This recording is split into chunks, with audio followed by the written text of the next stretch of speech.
Good morning my dear students. Class 8 chapter microorganism आज हम देखेंगे। ये क्लास 8 साइंस का थर्ड वीडियो आपके पास जा रहा है। तो इसमें आज हम देखते हैं माइक्रो ऑर्गेनिज्म। ये चैप्टर जो है आपके लिए बहुत इम्पोर्टेंट है, खास करके आप जब भी बायोलॉजी पढ़ेंगे आगे की कक्षाओं में भी ये बहुत इम्पोर्टेंट चैप्टर होने वाला है। और इसको ध्यान से समझना, थोड़ा टफ भी होता है, जो चीज़ें दिखती नहीं है वो हमको थोड़ा टफ लगता है। अब इसका नाम ये माइक्रो मीन्स टू स्मॉल, बहुत छोटा, एंड ऑर्गेनिज्म लिविंग थिंग्स, ऐसा जीव जो कि बहुत छोटे होते हैं। We can not see with naked eye, इसको हम अपने नेकेड आई से नहीं देख सकते हैं, या यूँ कहिए we can not see without microscope. ये बिना माइक्रोस्कोप से हम ऑर्गेनिज्म को देख नहीं सकते। और सबसे इम्पोर्टेंट है, इसके बारे में थोड़ा बहुत आपको पढ़ाया गया होगा। लेसन फर्स्ट में हमने आपको पढ़ाया गया डिकम्पोजर, तो उसमें भी बताया गया कि some bacteria and fungi are decomposer. आपने पढ़ा था जब भी उसमें फर्टिलाइज़र का यूज़ हो रहा था क्रॉप प्रोडक्शन के लिए, प्रिपेयरिंग आप सॉइल के लिए, जब उसमें सोइंग कर दिया तो उसमें फर्टिलाइज़र डाले थे। तो some fertilizer use a chemicals and some are manure, biodiesel, bio का वो जो बनता है खाद, उसको हम मैन्योर कहते हैं। तो इस हिसाब से हम देखते हैं microorganism. The science which study in the science of branch in which study the microorganism are called microbiology. Science की वह शाखा जिसके अंतर्गत हम माइक्रो ऑर्गेनिज्म का स्टडी करते हैं, अध्ययन करते हैं, उसे हम क्या कहते हैं? माइक्रोबायोलॉजी। तो माइक्रोबायोलॉजी कहते हैं। तो अभी आप समझ जाओ कि ये चीज़ें हमको दिखती नहीं है। ये कैसी होती है? सिंगल सेल्ड होती है या तो मल्टी सेल्ड होती हैं, यूनिसेलुलर और मल्टी सेलुलर, ऐसे ऑर्गेनिज्म होते हैं। तो ऐसे ऑर्गेनिज्म को इसमें कैटेगराइज किया गया है, तो कहा गया है types of the micro organism. अब आप इसका टाइप्स देखेंगे माइक्रो ऑर्गेनिज्म के, मेनली माइक्रो ऑर्गेनिज्म के कितने टाइप्स होते हैं? 5 कैटेगरीज। थोड़ा बहुत इसके पहले भी आपने जानकारी लिया होगा, जो आपको कहीं न कहीं साइंस में मिला होगा, bacteria, fungi, virus, algae, adhesive. तो आज हम देखते हैं इसमें इसके 5 टाइप्स कौन कौन से होते हैं। 5 टाइप्स है bacteria, first bacteria, fungi, protozoa, algae and viruses. इसमें से ऐसे कुछ ही ऐसे ऑर्गेनिज्म हैं जिनको आप नेकेड आई से देख सकते हैं, बट बहुत सारे ऐसे ऑर्गेनिज्म हैं जिनको आप नेकेड आई से नहीं देख सकते हैं। तो आप देखते हैं बैक्टीरिया। सबसे पहले क्या लिया जाता है? बैक्टीरिया। बैक्टीरिया फर्स्ट कहा जाता है कि बहुत पहले का, सबसे पुराना या सबसे पहले का माइक्रो ऑर्गेनिज्म जो है वो क्या है? बैक्टीरिया। बैक्टीरिया को किसके अंतर्गत रखते हैं? बैक्टीरिया में सेल वॉल होता है, इसके लिए इसको हम प्लांट में रखते हैं। तो बैक्टीरिया क्या होता है? बैक्टीरिया देखो कई तरह का भी होता है। इसके शेप के आधार पर, इसके shape, on the basis of their shapes, bacteria are divided into different shapes, different names according to their shapes. इनके शेप्स के आधार पर इनका नेम जो है अलग अलग रखा जाता है। फर्स्ट देखो आपको दिखा है रॉड शेप्ड बैक्टीरिया। जो रॉड शेप्ड होते हैं उनको क्या कहा जाता है? बैसिलस। ऐसे बैक्टीरिया को बैसिलस कहा जाता है। इनका स्ट्रक्चर कुछ इस तरह का होता है। ऐसे जो बैक्टीरिया होते हैं, ऐसे रॉड शेप्ड, इनको क्या कहा जाता है? बैसिलस। सेकेंड बैक्टीरिया होते हैं कॉमन, आपका बैक्टीरिया होता है स्फेरिकल।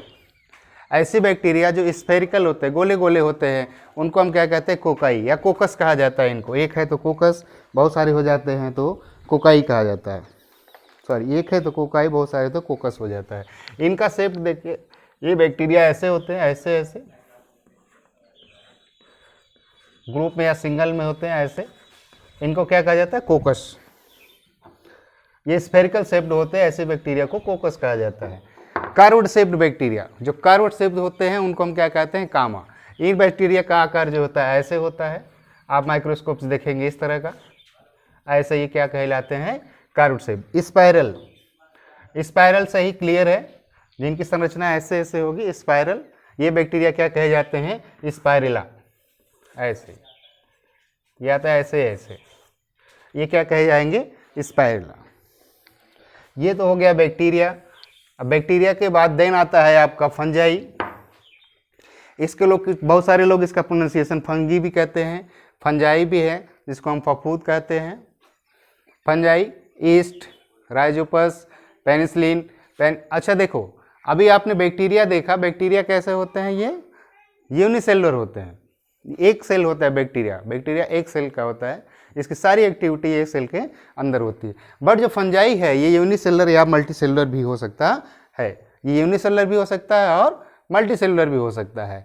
जैसे ईस्ट है, राइजोपस है, पेनिसिलिन है, और ये यूकैरियोटिक माइक्रोब्स होता है। और ये फंजाई जो होते हैं अपना भोजन स्वयं नहीं बनाते, they care not make their prepare food own, ये खुद से अपना भोजन नहीं बना सकते हैं, ये अपने भोजन के लिए दूसरे पर डेड एंड डिकेइंग मटेरियल पर डिपेंड होते हैं। इसके पहले आपको पढ़ाया नहीं, सॉरी, क्लास 7 में आपने पढ़ा होगा nutrition in plant and nutrition in animal, तो उसमें फंजाई आया होगा। अब देखते हैं प्रोटोजोआ। प्रोटोजोआ यूनिसेलुलर एनिमल्स होता है, ये भी एक कोशिकीय जानवर लिविंग थिंग्स होता है। अभी देखो प्रोटोजोआ में क्या है, अमीबा, अमीबा के बारे में आपने पढ़ा होगा, क्लास 7 में आपको पढ़ाया गया न्यूट्रिशन इन अमीबा, पढ़े होंगे आप। तो ये अमीबा के बारे में कुछ जानते हैं आप, पैरामीशियम, यूग्लिना, प्लाज्मोडियम, एडिसी, इस तरह से बहुत सारे प्रोटोजोआ हैं। अभी देखो एल्गी, एल्गी क्या है, अच्छा इनके वास स्थान की बात हो जाए, ये occurring on the dead and decaying material, सड़े गले चीज़ों पर उगता है मेन से, इसको हम प्राप्त कर सकते हैं वहाँ। बैक्टीरिया, बैक्टीरिया बहुत सारी जगहों पाए जाते हैं, deserts, wet positions, you know bacteria is omnipresent भी कह सकते हैं हम। प्रोटोजोआ,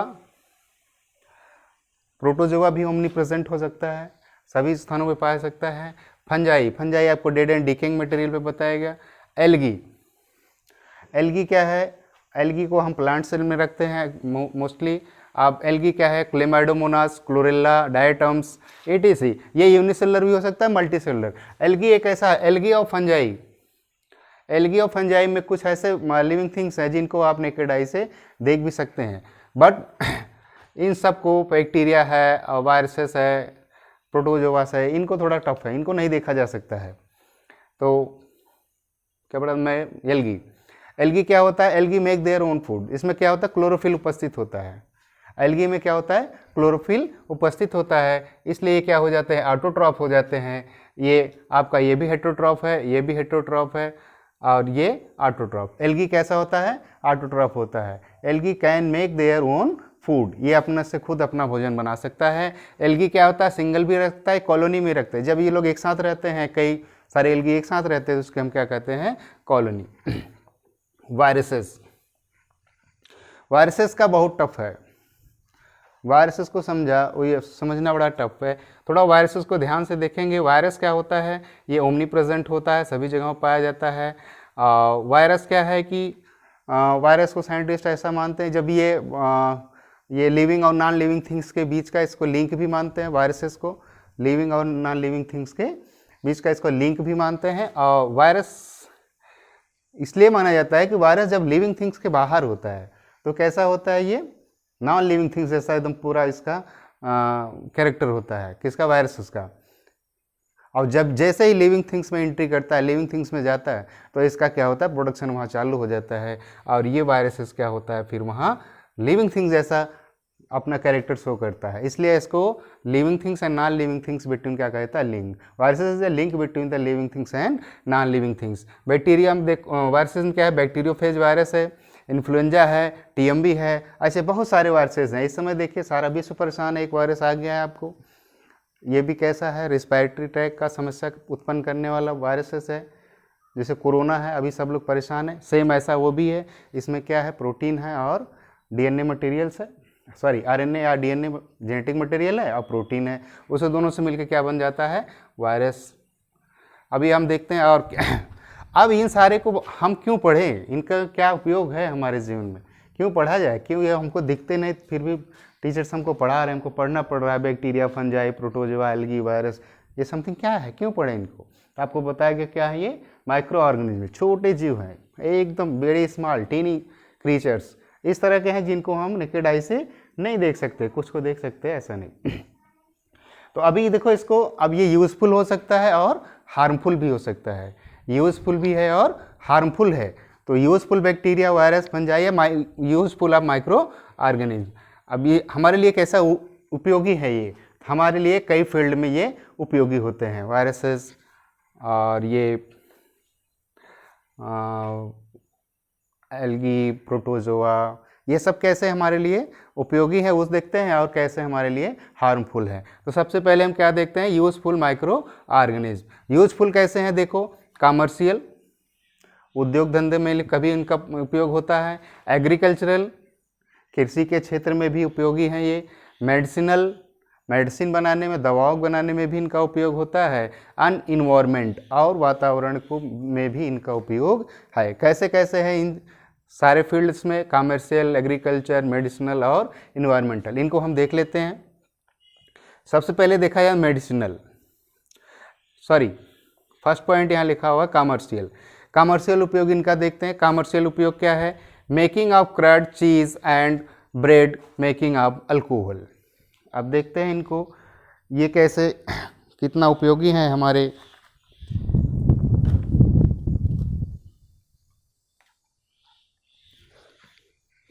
फर्स्ट क्या है, मेकिंग ऑफ क्रड। तो मेकिंग ऑफ क्रड देखते हैं।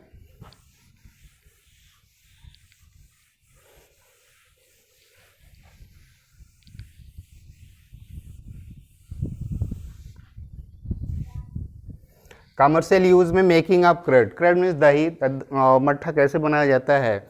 तो मिल्क से ही बनता है। आप घर में अपने अमूमन देखते हैं, दूध रखा है, उसमें थोड़ा सा हम अगर वो दही मिला देते हैं तो कुछ टाइम के बाद क्या बन जाता है वो। इसको आप प्रैक्टिकल घर पे कर सकते हैं। घर पे प्रैक्टिकल करने के लिए एकदम सिंपल है। आप मिल्क ले लीजिए, मिल्क को बॉयल करके उसको क्या कर दीजिए, कोल्ड कर दीजिए, थोड़ा ठंडा कर दीजिए। ठंडा हो जाने पर उसमें आप क्या मिला दीजिए, क्रड, थोड़ा सा स्मॉल अमाउंट ऑफ क्रड ऐड कर दीजिए। फिर उसको आप समटाइम्स के लिए रख दीजिए, से नियर अबाउट 6-7 आवर के लिए।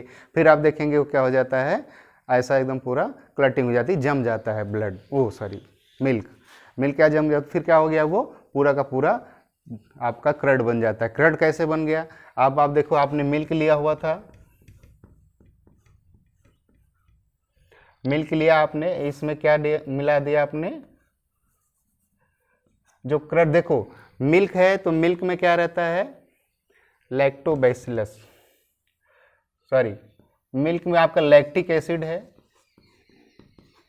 लैक्टिक एसिड रहता है पहले से ही इसमें मिल्क में। आपने इसमें क्रड मिलाया, क्रड मिलाने का क्या मिला दिया, लैक्टोबैसिलस बैक्टीरिया, क्या मिला दिया, जो आपका दही है उसमें क्या रहता है,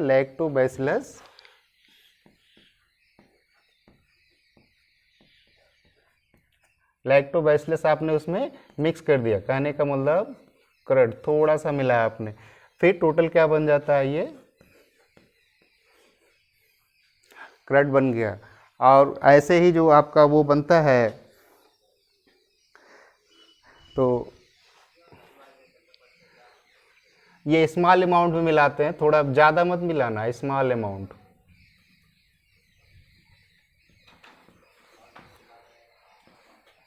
थोड़ी मात्रा में इसको मिलाते हैं, तो ये क्रड में क्या रहता है, लैक्टोबैसिलस ये रहता है इसमें, तो ये इसको क्या इसमें कन्वर्ट कर देता है क्रड में। तो ये क्या हो गया, कमर्शियल यूज हो गया। दूध से दही बनाने का उपयोग इसका किया जाता है। कौन सा बैक्टीरिया है, लैक्टोबैसिलस। सेकंड है आपका चीज़ और पनीर जो बनती है, सेम ऐसे ही बनता है। उसमें रेनट एक सब्सटेंस डाल देते हैं, क्या डाल देते हैं उसमें, रेनट, एक सब्सटेंस आता है रेनट, इसको मिला देने से आपका पनीर भी बन जाता है। दूध से, मिल्क से क्या बन गया, पनीर। क्रड मिलाने के बाद रेनट भी उसमें मिक्स कर देते हैं, तो इस तरह से आपका वो बन जाता है। तो आपका फर्स्ट क्या हो गया, कमर्शियल, आपने क्रड बना लिया, चीज़ ऐसा, पनीर। अब ब्रेड देखते हैं, ब्रेड कैसे बनता है।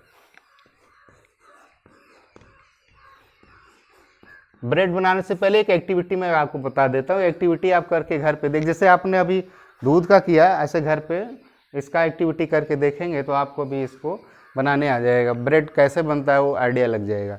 अभी क्या है, आपको 100 ग्राम्स आप मैदा ले लें, थोड़ा सा मैदा ले करके उसको क्या करें, गूँथ लें। मैदे को गूँथ लेने के बाद इसमें से कम 35 या 40 ग्राम्स, 35-40 ग्राम्स क्या डाल दें, क्रड डाल दें।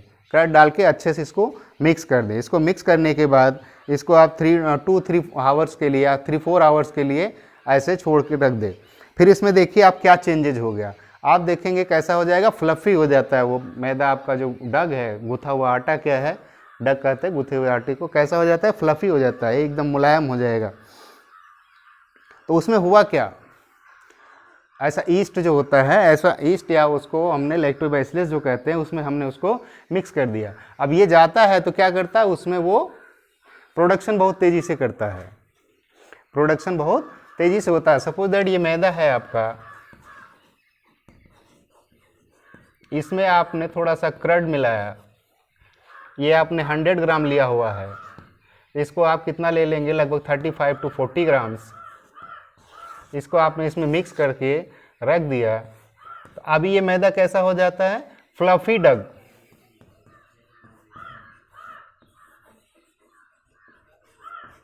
ये आपका फ्लफी डग हो जाता है, एकदम कैसा हो जाएगा, फ्लफी, एकदम मुलायम हो जाता है। अच्छा होता कैसे है ये, इसका देखो फंक्शन क्या है। फंक्शन क्या होता है कि जैसे ही आप आटा गूंथते हो ईस्ट या इसको मिला करके कर्ड डाल करके, तो ईस्ट क्या होता है, बहुत तेज उसमें प्रोडक्शन करता है, उसका क्या होता है, प्रोडक्शन होता है। जब भी प्रोडक्शन ज़्यादा होगा तो क्या होगा, रेस्पायरेशन, क्या ईस्ट क्या होता है, सांस लेता है। जब वो रेस्पायरेशन करता है तो कार्बन डाइऑक्साइड गैस उसमें निकलती है, और कार्बन डाइऑक्साइड ये गैस जैसे निकलती है तो क्या हो जाती है, बबल सब बना लेते हैं, और बबल बनाते हैं तो वो आटा कैसा होता है, फूल जाता है। और जब इस आटे को हम सेकने के लिए ले जाते हैं तो क्या होता है, जब जैसे ही गर्म होता है तो कार्बन डाइऑक्साइड बाहर निकलने का प्रयास करता है, इसीलिए वो जो आटे को है उसको होल बना बना करके वो बबल्स या CO2 गैस जो है पास होने लगती है। इसीलिए आप ब्रेड में देखते हैं या पाव में जो भी देखते हैं उसमें होल्स रहते हैं, और वो कैसा रहता है, सॉफ्ट रहता है, मुलायम हो जाता है आपका। तो ऐसा हो गया ये कमर्शियल। पहला कमर्शियल क्या बनाया गया आपको, curd, cheese and bread, paneer भी है इसमें। मेकिंग अब अल्कोहल। अब अल्कोहल देखो कैसे बनता है। अल्कोहल क्या है कि ये फ्रूट्स या आपको जो सीरियल्स होते हैं, अनाज होते हैं, इनसे बनता है। इनमें क्या होता है, शुगर होता है। इनके शुगर को क्या करता है, वो ईस्ट क्या करता है, शुगर कन्वर्टेड इनटू एथेनॉल या अल्कोहल। तो जैसे ये बार्ली है, व्हीट है या फ्रूट जूस है, इसमें ईस्ट को हम मिलाते हैं। ईस्ट को मिलाने के बाद क्या हो जाता है ये, और ये इतना ध्यान रखेंगे जब इसमें ईस्ट को हम मिलाएंगे तो वो वहाँ ऑक्सीजन की अनुपस्थिति होनी चाहिए, अब्सेंस ऑफ ऑक्सीजन, नहीं तो वो ईस्ट उससे ऑक्सीजन से रिएक्शन करके दूसरा कोई सब्सटेंस बना देता है। तो जैसे ये शुगर है, ये शुगर किसी में भी हो सकता है। ये शुगर देखो, शुगर आपका जो है ये व्हीट का, बार्ली का, या ये जौ होता है उसका, या fruit juice, Apple, grapes, etc., कुछ भी फ्रूट जूस, ये शुगर किसका भी हो सकता है ना। जैसे घर पे वेनेगर भी बनता है सिर का, तो हमारे यहाँ किसका ये शुगर होता है, वो शुगर केन का। शुगर केन का शुगर होता है तो किस में बन जाता है, एसिटिक एसिड में बन जाता है, वो COH, ठीक है। तो यहाँ देखिए आपको क्या बनाना है, अल्कोहल बनाना है। अल्कोहल का मतलब है इथेनॉल। इथेनॉल बनाइए, मिथेनॉल तो खतरनाक हो जाएगा। चलिए, तो क्या हो गया, अब्सेंस ऑफ ऑक्सीजन। सबसे पहली बात हम देखेंगे कि ऑक्सीजन की अनुपस्थिति होनी चाहिए, वहाँ ऑक्सीजन नहीं होना चाहिए। ऐसे स्थान पर शुगर में हम ये ईस्ट को मिलाएंगे जहाँ पर वो ऑक्सीजन ना हो। ईस्ट सेल्स, कुछ ईस्ट को हम इसमें ऐड कर देते हैं तो ये किस में कन्वर्ट हो जाता है, अल्कोहल।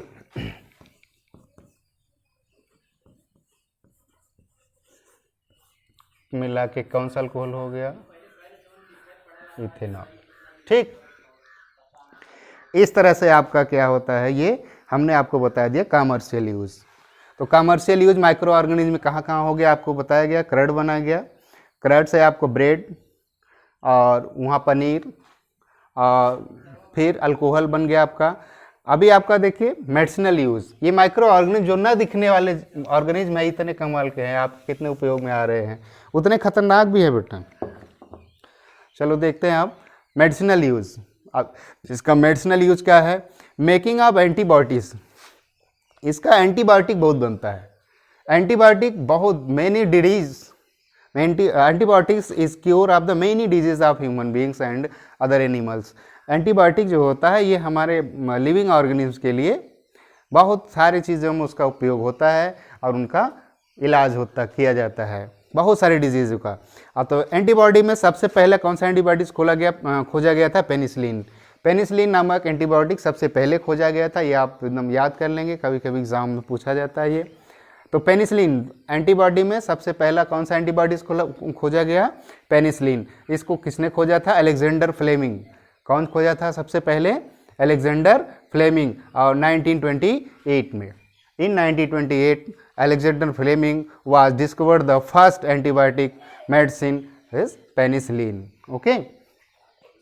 अभी आपका देखो, अब वैक्सीन जैसे एंटीबायोटिक बनाया जाता है ऐसे वैक्सीन। एंटीबायोटिक क्या है? जैसे ही हम वो दवा को खाएंगे, उस मेडिसिन को खाएंगे, हमारे अंदर उस डिजीज़ से, जो वो डिजीज़ वायरसेस है, फंजाई से है या बैक्टीरिया से है, तो उसके अगेंस्ट में वहाँ एंटीबॉडी बन जाता है, जो कि वो वायरस और उससे फंजाई और बैक्टीरिया जो जाते हैं उनसे वो फाइट करता है और डिजीज़ को ठीक कर देता है। तो ऐसे वैक्सीन क्या है? वैक्सीन क्या होता है? Prevention of the disease. ये हमको डिजीज़ से सुरक्षा करता है, वो बीमारी हमको ना हो उसके लिए पहले से ही उपाय किया जाता है, उसे क्या कहते हैं? वैक्सीन। और जब इसको हमारे अंदर इंट्रोड्यूस कराया जाता है उसे हम वैक्सीनेशन कहा जाता है। तो वैक्सीन देखिए, जैसे बच्चा पैदा होता है, आप लोग घरों में देखे होंगे, छोटा बच्चा है तभी तो डॉक्टर आता है, उसके जन्म से पहले बिफोर द बर्थ उसको एक एक इंजेक्शन डॉक्टर लगाना शुरू कर देता है। वो क्या रहता है? सब के सब वैक्सीन होते हैं। अभी देखो वैक्सीन किसका किसका लगता है? Polio, Kalra, typhoid, small pox means चेचक, हुपिंग कप क्या है? इसको कुकुर खांसी कहते हैं, कुत्ते की तरह जो खौंसने लगते हैं, ठीक है। टाइफाइड एक बीमारी है, कालरा सबको पता है, पोलियो मालूम। तो इन सबको वैक्सीन लगता है बहुत सारे। अब तो और सारे वैक्सीन, मिसल्स का भी अभी लगने लगा, खसरे का टीका।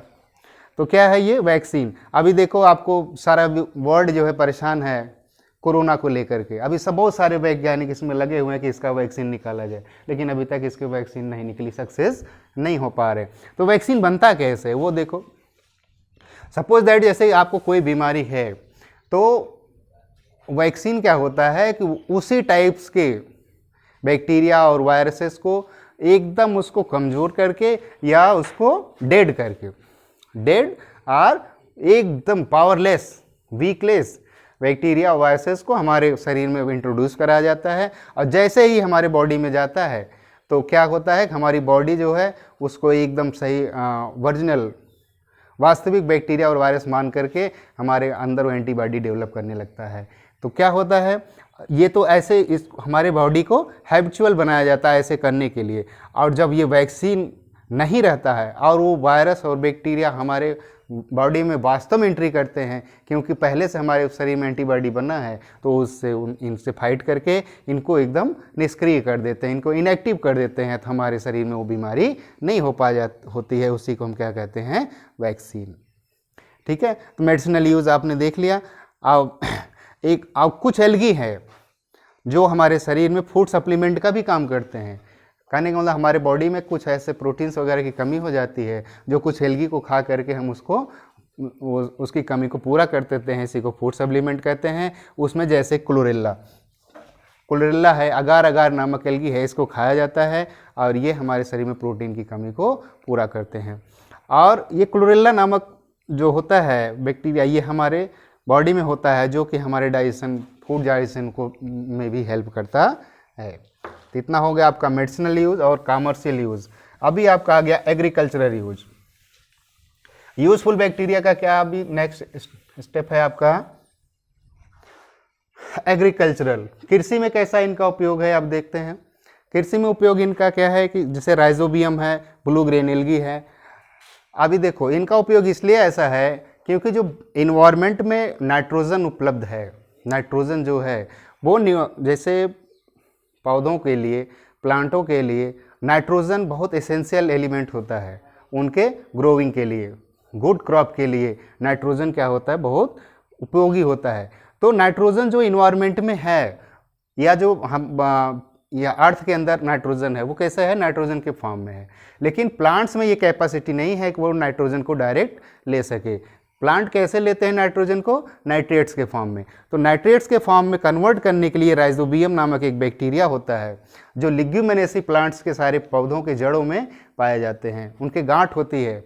आप एक एक्टिविटी करेंगे घर पे, देखेंगे आपके यहाँ ग्राम्स का प्लांट्स होगा, ग्राम्स चने का, या पीज अभी, या उड़द होगी, उस प्लांट्स को सबसे बेटर दिखेगा आपको अरहर में होगा, या तो फिर सबसे अच्छा बेटर दिखता हुआ ग्राम्स चना। जब भी चना खेतों में हो तो उस समय एक चने के पेड़ को जड़ से उखाड़ लें।